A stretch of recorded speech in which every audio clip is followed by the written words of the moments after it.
రాష్ట్రంలో బీఆర్ఎస్ నేతలు అచ్చోసిన అంబతుల రంకెలు వేస్తున్నారని, అధికారం పోయిన నాటి నుంచి ఒంటి నిండా విషం నింపుకొని కాంగ్రెస్ పట్ల విషం చెబుతున్నారని రెవెన్యూ, సమాచార, గృహ నిర్మాణ శాఖ మంత్రి పొంగులేటి శ్రీనివాసరెడ్డి విమర్శించారు.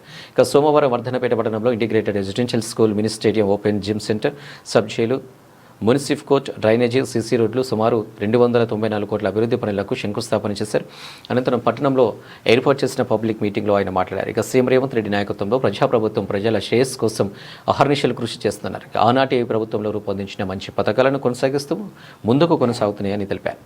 ఇక రాబోయే ఏప్రిల్ నెలలో మళ్లీ కొత్త ఇల్లు మంజూరు చేయడంతో పాటు అవి కాక మరో 3 సార్లు ఇల్లు మంజూరు చేస్తామన్నారు. ఈ కార్యక్రమంలో వరంగల్ జిల్లా collector Satyasharada, additional collector Sandhyarani, municipal commissioner Sudheer Babu, tahsildar Vijayasagar, MPDO Venkataramana, మాజీ టెస్కాప్ చైర్మన్ మార్నే రవీందర్, డీసీసీ అధ్యక్షులు అయ్యప్ప తదితరులు పాల్గొన్నారు. ఒంటి నిండా విషం పెట్టుకొని విషము కక్కుతూ మళ్లీ అధికారంలోకి ఎప్పుడు రావాలని తాపత్రయపడుతున్నావే తప్ప పేదవాడి కష్టాలు తెలియని నీవు దొరపోకటపోయి పేదవాళ్ళని విస్మరించి ఇబ్బంది పెట్టిన నువ్వు పదవి పోయిన తర్వాత ఈనాడు అచ్చేసిన అంబోతాగా రోడ్లమ్మట తిరిగి కాంగ్రెస్ పార్టీని, గౌరవ ముఖ్యమంత్రి రేవంత్ రెడ్డి గారిని, ఈ ప్రభుత్వాన్ని ఎలా నీ నోటికొచ్చినట్టు మాట్లాడుతున్నావో నీ సంస్కారానికే వదిలేస్తున్నాం.